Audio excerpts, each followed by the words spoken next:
একটা মজার গল্প বলি বন্ধুরা। বিড়াল ঠিক করল রান্না করবে। সে মোটরসাইকেল চালিয়ে মোটরসাইকেলের ঝুড়িতে চিংড়ি মাছগুলো রেখে বাড়ির দিকে আসে। বাড়ি এসে চিংড়ি মাছগুলো ভালো করে পানি দিয়ে পরিষ্কার করে। তারপর ছোট ছোট করে পেঁয়াজ কেটে এবং মরিচ ছোট ছোট করে কাটে। কাটিং শেষ করে গ্যাসের চুলায় ফ্রাই প্যান বসিয়ে তেল দিয়ে চিংড়ি মাছগুলো ভালো করে ভাজে। এরপর সে তার বন্ধুকে ফোন করে। ভাল্লুক গাড়ি চালিয়ে পিছনে বিয়ার নিয়ে বিড়ালের বাড়িতে আসে। তারা দুজনে মিলে ড্রিঙ্কিং করে এবং ভাজা চিংড়ি খায়। পরে বিড়াল বসে দোল খায় আর ভাল্লুক দোল দেয়। তারপর আবার বাজারে যায়। আলু ও মাংস কিনে ঝুড়িতে রাখে।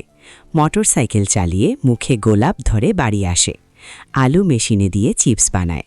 মাংস ছোট ছোট করে কেটে রেসিপি বানায়। দুজনে মিলে খেতে খেতে মজা করে।